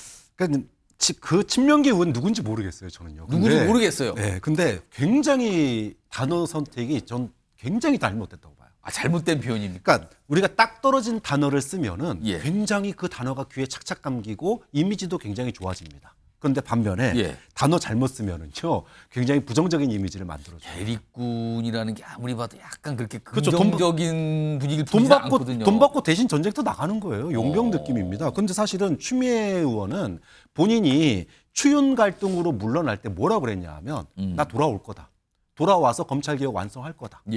정치적으로 명예 복구하겠다라고 얘기했단 말이에요. 사실 뭐 요즘 젊은 세대들은 모르겠지만 과거 영화 터미네이터에서 아윌백 그런 느낌이었거든요, 정말로. 지금 아윌백을 하고 있는 거예요, 그러면은? 원래 그 추미애 당선인은 별명이 추장군이었습니다. 그렇기 때문에 본인이 목표로 삼은 거에 대해서 끝까지 정말로 밀고 나가는 그 추진력. 이걸로 정치권에서 추장군으로 이름이 불려왔거든요. 그런데 지금 모습은 뭔 거예요? 그 지금 대립군이라고 이렇게 해놓아버리면은 마치 친명의 뭐 용병 역할 이런 느낌으로 확 줄어드는 거예요. 그래서 추미애 이제 소위 말해서 소위 뭐랄까요 국회의장이 마치 이재명 당대표를 대신해서 싸우는 그런 느낌의 이미지를 줘버리게 되면 그럼 추미애 의원이 지금 앞으로 국회의장 활동하면서 본인이 윤석열 정부에 대한 제대로의 심판, 그러니까 지난 추윤 갈등을 통해서 검찰을 개혁하고자 했고 그 개혁이 실패했기 때문에 윤 정부가 들어선 거잖아요. 그렇게 되면 지금의 그것을 갖다가 완성하려고 하는 본인의 소신이나 의미를 갖다가 마치 이재명 대표의 소위 대권 노름에 대권 그 가도에 마치 길 닦아주는 역할을 하는 것처럼 비춰진단 말이에요. 좀 그런 점에서 대립군이라고 하는 표현 자체가 추미애 의원의 어떤 그 역할이라든지 그다음에 소신이라든지 향후 국회의장으로서의 활동을 갖다가 마치 이재명 대표 그 대권과도 길 깔아주는 역할로 의미를 격화시켜 버렸다. 그런 점에서 대립군이라고 하는 이 취지 자체는 굉장히 부정적인 용어예요. 자, 일단 당심, 명심, 민심 얘기하고 그리고 본인이 어떤 소신은 역할을 하면 이재명 대표의 대권과도에 뭐 도움이 될 거다 이런 얘기까지 지금 하고 있는 상황이에요. 그런 상황에서 대립군의 표현이 등장하면서 정치권에서 오늘 많이 이 표현들 쓰시던데 이런 상황에서 이른바 추미애 추대론 지금 분위기가 그렇거든요. 이거에 대해서 지적을 하고 걱정을 하는 목소리가 민주당 내에서 나오고 있어요. 그 목소리 좀 들어보겠습니다. 5선, 6선쯤 되는 중진 의원들이 처음부터 나오지 말든가 나와서 중간에 드롭하는 모양을 보면서 이건 또 뭔가 전 사실 좀 이렇게 자괴감 같은 게 들었고요. 보도된 것처럼 이 두 분이 박찬대 원내대표나 이재명 대표와 가까운 혹은 본인 뭐 이런 분들의 권유를 받아서 중단한 거라면 저는 이건 심각한 문제라고 생각합니다. 당심, 명심이 추미애 당선인한테 있는 것 같아요. 당이 일방적으로 흘러가면 안 되죠. 그렇게 당심이, 명심이 이런 정리를 하는 것은 국민들한테 좀 바람직하지 못하다. 그렇기 때문에 우원식 의원이 선전해 주기를 바랍니다. 여선홍 장관, 박지원 당선인은 뭐 우원식 의원이 선전하라고 또 뭐 약간 응원 같은 걸도 했는데 일단 추미애 추대론에 대해서 그러니까 명심 얘기를 하는 추미애 추대론이에요. 당에서도 걱정하는 분위기가 좀 들립니까 지금? 저 두 분 말고도? 뭐 저는 근데 크게 이제 약간 순리대로 가고 있다. 사실은 국회의장 선거라는 거를 뭐 한 적이 이렇게 막 가열돼서 한 적이 있었나? 한 명 정도가 나와서 의견 모이고 약간 이게 보통이긴 해요. 그리고 교통정리도 항상 있었던 것 같습니다. 그러니까 처음에 이제 의장하고 싶다고 당연히 의사를 표시를 해야 알겠죠. 그렇기 때문에 하다가 결국 이렇게 막 가열돼가지고 경선까지 한 적은 별로 없거든요. 그러니까 우리가 계속 이야기했던 게 최다선, 그다음에 연장자가 하는 거거든요. 그러면 이 그동안의 갈래 이 기준으로 보면은 추미애 당선인이 최다선 6선 예. 그리고 연장자거든요. 조정식 의원도 6선 되는 거예요? 예, 근데 조정식 의원보다 더 연장자입니다. 나이가 더 많다. 예, 그러니까 최다선 연장자가 하는 그런 갈래대로 하면은 순리대로 추미애 대표가 하는 게 맞습니다. 그리고 또 특히나 추미애 의원 같은 경우에는 지역구 6선, 여성 최초 지역구 6선이거든요. 그렇기 때문에 또 최초의 여성 국회의장이고 상징성도 있다. 예, 상당히 정치적으로도 큰 의미가 있다. 근데 이제 막 선거가 가열돼가지고 4명이나 나왔는데 저는 오히려 국회의장은 약간 통합의 또 자리이기도 하니까 이렇게 합의 추대하는 게 맞다고 보여집니다. 정성호 의원은 도전하는데 왜 중도에 사퇴했습니까? 뭐 정성호 의원은 일단은 뭐 충분히 이제 막 계속 이제 뭐 이야기 말씀을 하셨지만 예. 결국에는 뭐 갈래 뭐 5선 뭐 이런 것 때문에도 그럼 처음부터 나오지 말으셨어야 되는 거 아니에요? 그렇게 그걸 따졌으면은. 근데 이제 뭐 맨 처음에 의사타지는 서로 할 수 있겠죠. 근데 저는 어쨌든 뭐 크게 이제 이런 큰 순리대로 가는 게 여기서 굉장히 과열하고 그러면 오히려 좀 당이 좀 분열할 수 있다 이런 생각이 듭니다. 지금 원래는 후보가 4명이었어요. 근데 정성호 의원은 스스로 사퇴했고요. 조정식 의원은 사실상 추미애 당선인과 단일화라는 셈이 됐어요. 남은 거는 우원식 의원 한 명인데 어제군요. 어제 오후에 얘기를 좀 했습니다. 들어보시죠. 저야말로 진짜 친명이거든요. 이재명 대표하고 거리로 따져보면 제가 굉장히 가깝죠. 윤석열 정부하고 싸우는데 국회의장으로서 추미애 후보가 그동안 강하게 입장을 낸 것이 제일 적합하다 이렇게 생각하시는 것 같아요. 근데 이제 저는 국회라고 하는 건 충돌만 가지고 되는 게 아니고 협상도 필요하고 정치력도 필요하고. 이런 상황에서 지금 우원식 후보가 또 압박을 받고 있나 본데요. 화면 좀 보겠습니다. 지금 뭔가 민주당의 어떤 지지층인데 이런 얘기를 꺼내시는 분들이 있나 봐요. 여기 보면 민주당의 온라인 뭐 당원 커뮤니티 이런 데인데 우원식 무슨 X 배짱으로 상상되시죠? 무슨 배짱인지. 경선 당원들 안중에 없나? 사퇴해 주십시오라는 것도 있고요. 추미애 지지하라고 우원식 사무실 전화했다. 이승환 전 행정관. 이거 무슨 모습입니까 이거는? 저 뒤에 대한민국 국회라고 써있는 게 굉장히 부끄럽게 느껴집니다. 여기 뭐 대한민국이 아니고 조선노동당도 아니고 각자의 출마의 자유와 의사가 있는데 저런 식으로 인신공격하면서 하고 그리고 후보자는 이재명 대표와는 주석님과는 내가 더 친하다. 저러고 방송 나가서 떠드는 게 굉장히 부끄럽게 느껴집니다. 그런데 저는 추미애 당선인을 대립군으로 하는데 제가 봤을 때는 당선되고 나면은 국회의장 되고 나면은 대립자가 될 것 같습니다. 대립자? 네. 그 대립은 이렇게 맞서는 자요? 네. 근데 그 대립이 누구를 향할지는 저는 이거는 지켜봐야 된다고 생각하는데 왜 그러냐면 추미애 의원의 역대 그 정치 인생을 되돌아보면은 노무현 대통령 탄핵 때 어땠습니까? 맨 앞장서서 막다가 본인 돌아서면서 판세를 확 바꿨죠.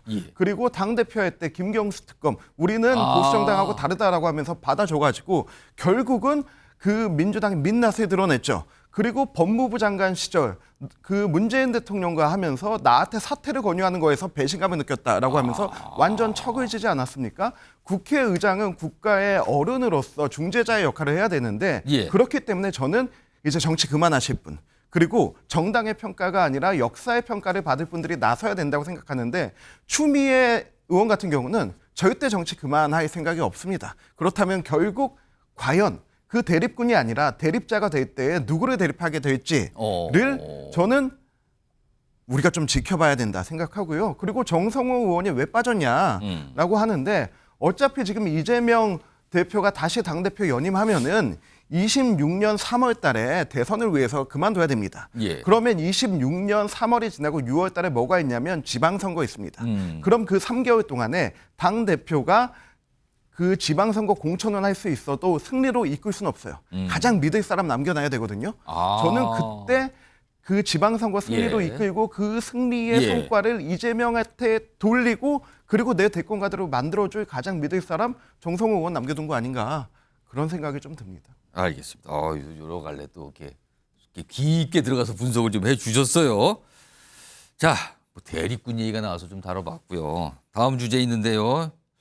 어제 독도 갔다 오신 분 얘기가 있는데 여러 가지 또 뒤에 뭐 얘기가 이걸 뭐라 할까요? 뭐 후일담일까요? 뒷말일까요? 뭐 이런 게 나오네요. 제목부터 좀 보죠. 도발성 질문과 조롱성 표현이 있었다.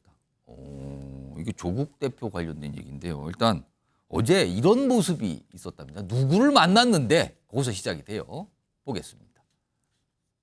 고속도로로 한다라고 되어 있습니다. 오늘은 왜 다케시마에 갑니까? 일단 누구시죠? 일단 질문 하신 분은 알려주시면 좋겠습니다. 일본 기자가 갑자기 와서 뭐 독도인데 다케시마 왜 왔냐고 물어 다케시마라 그랬어요. 그리고요 이게 또 일본에 보도가 됐다 그러는데 그 화면 좀 보겠습니다. 어떻게 보도가 됐냐면요. 뭐 제목이 이렇다는데요. 일 언론이 조국 양파남 뭐 제목이 보면요 양파남이 뭐 다케시마를 갔는데 거기에 뭐 일본 기자를 얘기했는데 답을 안 했다. 막 이런 제목의 표현 뭐 이렇게까지 나왔대요 지금 상황이. 이런 제목과 이런 내용을 가지고 보도가 됐대. 양파남이 등장합니다. 최수영 전 의원님. 다케시마라고 질문한 기자. 이에 답한 조국. 답을 안 한. 대꾸를 안 한 거죠? 그러니까. 네. 어떻게 보셨습니까? 사실 이게 일본 기자가 함정 질문한 거잖아요. 그냥 우리말로 독도라고 해도 될 텐데 이게 본인 일본에서는 다케시마라고 하니까 다케시마라고 이제 죽도라고 이렇게 얘기한 거죠. 근데 조 대표가 말리지 않고 누구냐? 내 대답을 않겠다 얘기했는데 차라리 이렇게 좀 단발성하지 말고 아니 왜 다케시마 왜 우리 저 독도를 다케시마라고 합니까? 전 독도를 가는 겁니다. 이렇게 정정을 해줬으면 반문을 했으면 어떨까? 그러죠. 좋았죠. 그러면 일본 기자가 당황했을 거 아닙니까? 그랬으면 오히려 더 독도 가는 그런 의미가 살았을 거고. 그런데 지금 라인 사태도 있고 한데 전 조 대표 저는 퍼포먼스적 행동들이 과연 또 국익에 도움이 될까? 정말 진짜 해결하려는 모습일까? 이 점에 대해서는 좀 지적하지 않을 수 없습니다. 왜냐하면 해결은 냉정하게 해야 되는데 저렇게 감정적으로 하는 건 아니거든요. 박찬욱 교수님, 일본 언론도 저걸 보도하면서 뭐 한국의 양파남이 다케시마 질문을 받고 뭐 침묵했다, 답을 안 했다, 뭐 이렇게 또 보도를 하고 있나 봐요. 양파남이요? 일본 기자가 그러니까 우리 정치인들의 독도 방문 여기에 대해서 굉장히 뭐랄까 자극적으로 또 의미를 깎아내리려고 노력을 해요. 양파면 이게 뭐 까도 계속 뭐 그렇죠. 나온다 그 뜻입니까 지금? 소위 말해서 수준 낮은 정치인이 정치적 선동을 위해서 다케시마인 독도를 간 거다. 이렇게 의미를 갖다가 깎고 악선동을 벌리는 그리고 거죠. 한국에서 옛날에 과거에 뭐 22등 논란이 그렇죠. 됐던 이런 논란이 이거를 있는 강조하는 인물이다. 거군요. 그렇죠. 그러면 그 인물이 자기 살려고 지금 독도팔이 하는 거다. 이건데 좀 그런 점에서 조국 대표가 이제 아예 그 질문 자체를 무시한 건 잘한 거라고 봐요. 우리가 영토 문제는 전략적 무시를 해야 됩니다. 일본의 그런 도발에 대해서 이제까지 우리 정부의 일관된 입장은 전략적 무시입니다. 아예 상종을 안 해주는 거예요. 맞다고 봅니다. 알겠습니다. 갑자기 일본 기자가 독도를 따라가서 저런 질문, 다케시마 질문을 하니까 그냥 뭐 저렇게 모습이 있었다 해서 전해드렸고요. 자, 지금 시각을 보니까요. 오후 6시 34분 지나가고 있습니다. 여러분께서는 MBN 뉴스와이드를 지금 시청하고 계십니다.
자, 지금 뭐 영상으로 먼저 전해드렸는데요. 뭐 사실 영화 속에나 등장할 법한 잔혹한 범죄, 살인 사건이 벌어졌죠. 태국 파타야에서.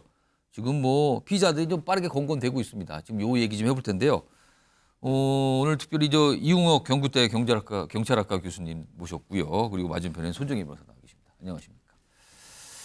우선 화면으로 하나 좀 정리 좀 해보겠습니다. 피의자가 3명인데요. 지금 2이 검거가 됐거든요.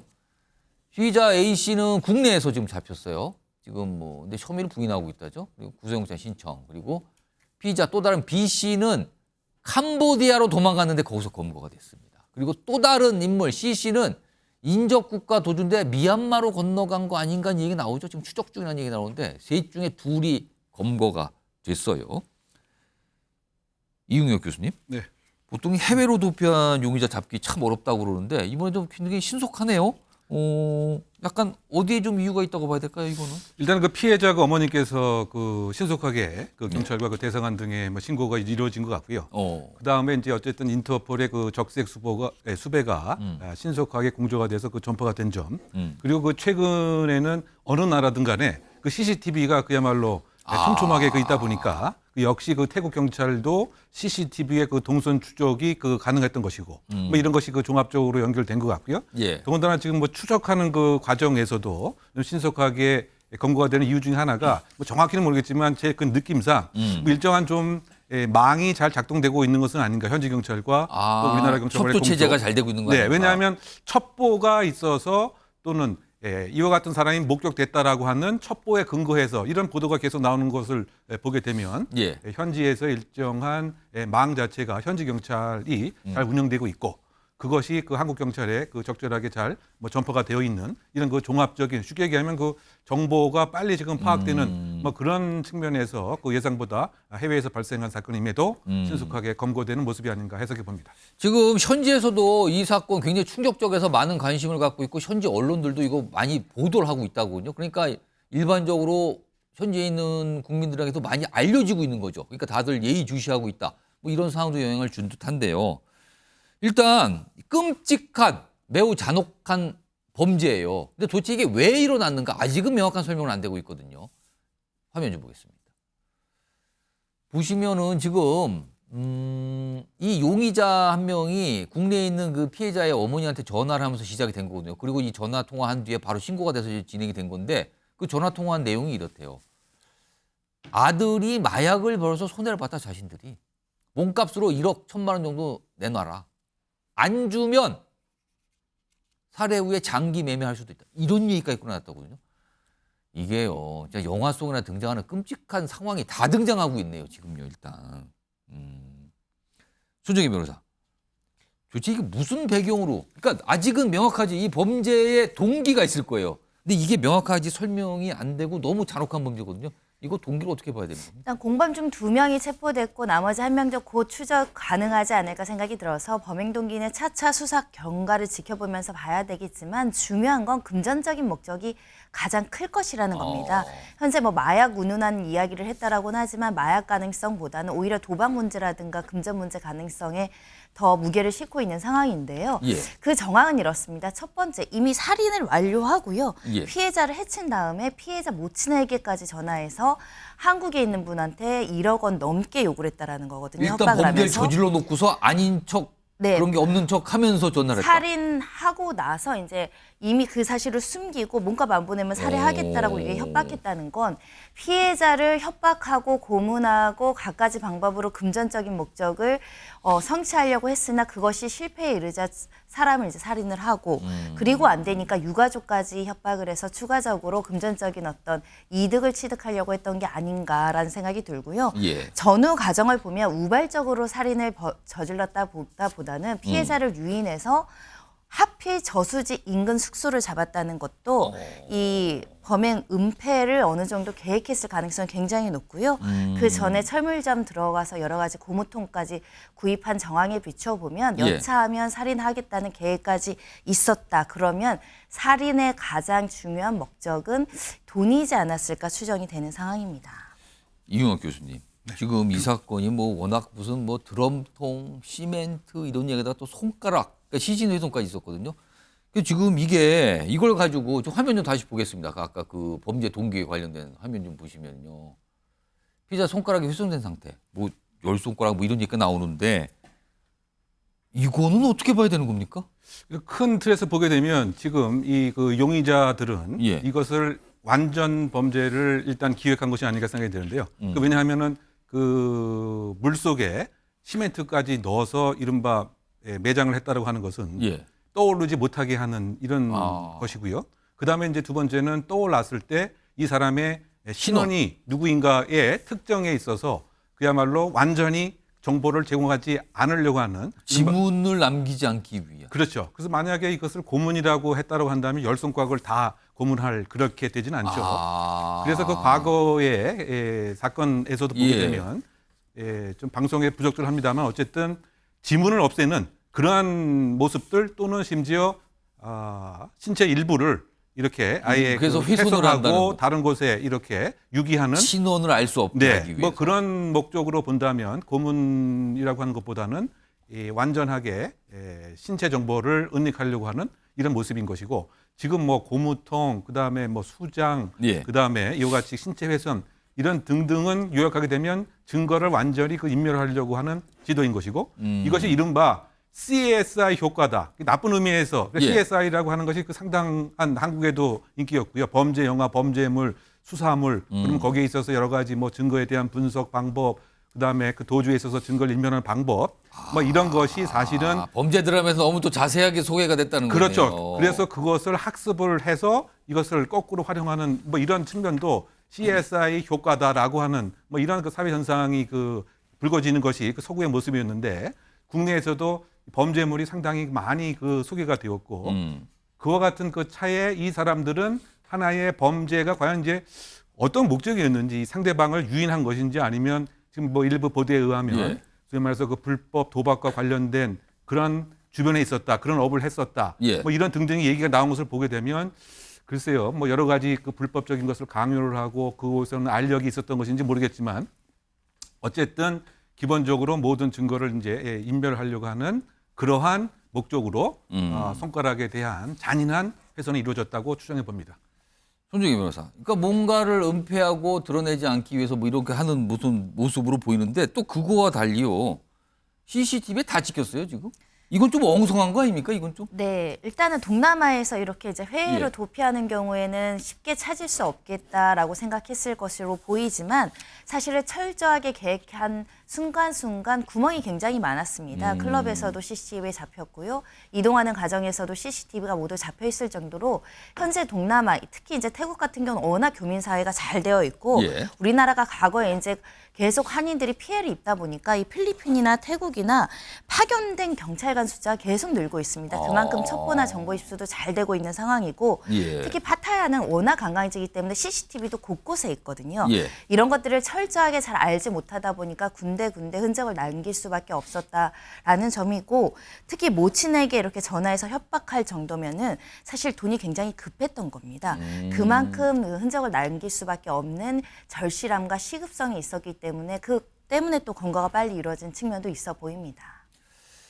자, 일단 한 명 남았죠? 빨리 검거를 하고 국내로 송환을 해서 마땅한 처벌을 받게 해야겠죠, 지금요. 자, 다음 주제 역시 이것도 끔찍한 일이 벌어졌는데 그 인물, 최근에 여자친구를 살해했던 의대생 이렇게 소개가 되면서 세간의 주목을 좀 받았잖아요. 오늘 경찰 조사가 어느 정도 끝나고 검찰로 송치가 됐거든요. 그 모습 좀 확인해 보죠. 이별 통보받고 범행 계획한 게 맞습니까? 처음부터 살인 의도 있었습니까? 언제부터 범행을 계획한 겁니까? 범행 은폐하려고 한 거 맞나요? 지난 프로파일러 면담 때 어떤 얘기 하셨는지 피해자에게 미안하지 않으십니까? 한 말씀 해주세요. 자, 이제 경찰 수사가 진행이 됐고요. 검찰 쪽으로 넘어갔어요. 뭐 보강 수사도 있을 수도 있고요. 뭐 추가적인 조사도 있을 수 있죠. 화면 좀 보겠습니다. 일단 경찰에서는 계획범죄 쪽으로 무게를 두고 있어요. 그래서 여기 보면 1, 2, 3 뭐 이유가 좀 나오고 있는데 손정희 변호사, 경찰이 계획범죄 쪽으로 약간 방향을 거의 좀 뭐 이렇게 굳히고 있는 것 같은데 그 이유는 뭡니까? 일단은 흉기를 미리 이제 소지한 채로 여자친구를 특정 장소로 유인했기 때문에 계획적인 어떤 정황이 존재한다는 것이고요. 그리고 투신 직후 경찰이 사실은 살인 사건의 존재를 몰랐습니다. 살인 사건이 있다면 필히 혈흔이 묻어야 되는데 옷을 갈아입은 상태였기 때문에 옷에 혈흔이 전혀 없었다는 거죠. 즉 본인이 옷을 갈아입을 옷까지 챙겼을 정도로 이것은 이런 계획이 존재했다는 걸 보여주는 것이기 때문에 예. 계획범죄라고 봐야 되는데 또 엉성한 것은 보통의 계획범죄는 도주로를 만들거든요. 어떻게 도망갈 것인지까지 고려를 하는데 이 사건은 실제 범행 이후에 자신도 이제 투신할 것인까지가 계획이었는지 아니면 일단 분노 감정에서 계획적으로 살인을 하더라도 미처 도망갈 여러 가지 계획은 세워주지 않은 것인지 이런 것들을 추가적으로 조사해야 될 것 같습니다. 만약에 계획범죄와 우발범죄 판단을 해봐야 되잖아요. 근데 우발범죄라면은 처벌에 큰 차이가 납니까? 우발범죄와 계획범죄는 살인이라는 어떤 중대한 결과를 야기했기 때문에 중형은 불가피합니다. 다만 계획적으로 이렇게 철저하게 사람을 해치려고 포기하지 않고 실행에 나아갔다는 점에 대해서는 비난 가능성이 더 높기 때문에 양형 기준상 보통 5년에서 10년 정도 양형 차이가 날 수 있고 특히 재범 우려 가능성과 관련해서도 그 중요한 요소의 판단이 되기 때문에 가중되냐 아니면 참작할 사유가 있는 점에 있어서는 굉장히 차이가 있을 수 있습니다. 자, 이 의대생, 이 피의자에 대해서 지금 뭐 사이코패스 검사 뭘 한다 뭐 이런 얘기가 나오는데 아직까지 안 했나 본데요. 화면 좀 보겠습니다. 지금 이게 이제 교제 살해 의대생 오늘 사이코패스 검사 예정이라는데 아직까지 뭐 소식은 없네요. 했는지. 그리고 뭐 앞서서 한다 그랬는데 이게 안 됐거든요. 근데 여기 보면 사이코패스 진단 검사 보면은 이게 만점이 40점이라는데 뭐 우리나라는 25점 이상이면은 사이코패스로 판정을 한다고 그러는데 이용혁 교수님, 사이코패스 검사는 본인의 동의가 있어야만 하는 겁니까? 아니면 상관없이 할 수 있는 겁니까? 일단은 뭐 동의가 이제 있으면 편한 뭐 할 수가 있는 것이고요. 예. 뭐 다른 이제 그 신문 과정에서 또 측정이 가능하기 때문에 예. 간접적으로 검사도 가능하게 이루어지게 되는 거죠. 근데 그 문제 자체는 이게 그 사이코패스 검사라고 하는 것이 국내에 2004년도에 그 도입이 됐는데 예. 뭔가 좀 왜곡되게 그 도입이 돼서 예를 들면 끔찍한 범죄가 생기면 무조건 뭐 사이코패스 아니냐 이런 여부에 대해서 관심을 갖는데 예. 사실상 그렇게 되면 다른 구조적인 문제, 사회의 문제, 이 사건의 본질이 오히려 제대로 파악되지 못하는 그런 문제점이 있죠. 아, 그러니까 그 개인의 초점을 맞춘다는 그렇죠. 거네요. 그러니까 그 얘기는 결국 뭐냐면 사이코패스 이 사람 독특한 성격 때문에 이런 범죄가 했다. 그러면 그 다음에 다른 것에 대한 고민, 제도에 대한 보완, 이 사람에 있어서의 사회적인 양육 환경 등을 물어볼 기회 자체가 없어지게 돼서 사실은 이것은 사실상 그 우리나라에서 좀 왜곡돼서 지금 진행되고 있는 것이고요. 꼭 바람직한 것은 아니라고 봐야 될 것으로 저는 생각합니다. 그 해외에서는 이른바 이제 임상 그 심리적 측면에서 연구하는 차원에서 무엇인가 이 사람은 일반인하고 달리 거짓말도 잘하고 공감력도 없고 그러다 보니까 뇌의 구조도 좀 특이한 것은 아니야? 이런 이제 임상적 목적은 있지만 지금 사이코패스라고 하는 것이 사이코패스면 어떻고 사이코패스가 아니면 어떠냐? 우리나라는 강력범죄의 경우 이렇게 적용을 그렇죠. 합니까? 그러니까 그것을 꼭 해야 되는 문제도 아니고 양형에 뭐 반영되는 것도 아닌데 국내에서는 이게 정말 일부 그 심리학자들에 의해서 좀 왜곡되게 지금 뭐 도입된 것이 아닌가? 뭐 저는 이제 그런 지적을 하고 싶고요. 더군다나 외국 연구 결과에 의하면 소위 그 강력범죄의 사이코패스 점수나 성공한 CEO, 성공한 정치인, 성공한 예술가의 사이코패스 점수가 거의 비슷합니다. 더군다나 그 사이코패스를 연구했던 그 학자도 사실은 사이코패스였다고 본인이 또 얘기할 정도로 그렇다고 본다면 사이코패스라고 하는 것이 그 사회의 구조적인 문제를 사실은 아주 숨기기 위한 도구적인 개념에 불과하다. 이런 비판이 사실 그 많이 있기 때문에 뭐 이것이 굳이 꼭 필요한 것은 그 아니라고 저는 생각을 하는데요. 어쨌든 지금 이번 그 사안 같은 경우에 있어서 무엇인가 핵심은 왜 교제 폭력이 이렇게 빈발되고 있고 왜 가부장적 생각은 계속 갖고 있는 우리 그 사회에 있어서의 그 제도는 왜 뭐 무엇이 문제냐 뭐 이런 것 초점이 좀 맞춰야 될 필요가 있다고 생각합니다. 앞서서도 강력범죄를 저지른 인물들에 대해서 이 검사를 좀 했다 그러죠? 화면 좀 보겠습니다. 어떤 인물들이 검사를 하는 거죠? 여기 보면 아까 만점이 40점 아니었습니까? 근데 여기 보면 뭐 27점, 30. 유형철은 38점이나 나왔네요, 지금. 거의 만점에 가까운 점수이다라는 평가를 받았던 사람이고요. 연쇄 살인범 유영철이라든가 강호순이 굉장히 높은 점수로 사이코패스 점수가 나왔습니다. 이 점수가 높게 나오는데 가장 중요한 부분은 공감 능력입니다. 타인에 대한 아픔을 공감하지 못하고 하다 보니까 굉장히 기계적으로 살인을 하는 경우가 있을 수 있다라는 점에서는 공감 능력이라든가 충동성 그리고 죄책감 이런 요소를 따져서 사이코패스 점수를 이제 분류한다라고 이제 보는데 예. 워낙에 잔인한 형태의 살인이기 때문에 대체 이 사람이 왜 전에 내가 좋아했던 여성을 그런 식으로까지 해쳤는가에 대한 공감 능력이 정상적이라면 어떻게 이렇게까지 범죄가 나올 수 있는가 이걸 보는 건가요? 그렇습니다. 그러면은? 아무리 의대생이라서 목 부위의 경동맥의 위치를 정확히 안다고 하더라도 흉기로 사람을 그 특정 부위를 20차례 찌른다는 것은 상상하기 어려울 정도의 잔인함이거든요. 그렇기 때문에 이 사람이 어떤 심리적인 상태에서 어떤 범행 동기로 어떤 목적으로 이렇게 살인을 잔인하게 했는지를 이제 밝히기 위한 검사로 이제 사이코패스 진단도 해보고 일반 심리 검사도 해보고 진술 분석도 하고 있다라고 보입니다. 손중희 변호사, 이거 한 30초 남았는데요. 마지막으로. 사이코패스 판정을 받으면 이게 양형에 뭐 영향을 줍니까? 양형보다는 이제 재범 가능성이 굉장히 높은 사람이다라고 분류돼서 사실상 이제 양형에 불리하게 작용할 요소가 있고요. 가장 중요하게 요즘에서 활용되는 것은 이제 교정 시설에서 이렇게 사이코패스가 높은 점수를 나오는 강력범죄자들 같은 경우는 예. 재범 고위험 수용자로 이제 분류해서 그 관찰하고 상담하고 치료가 진행되기 관리를 때문에 한다는 집중 관리 대상이 되게 됩니다. 그러니까 그 판정은 재범의 가능성 또 약간 어떤 위험의 가능성 이것 때문에 이제 관리 대상에 들어가는 기준으로 쓸 수 있다 이런 말씀이네요. 알겠습니다.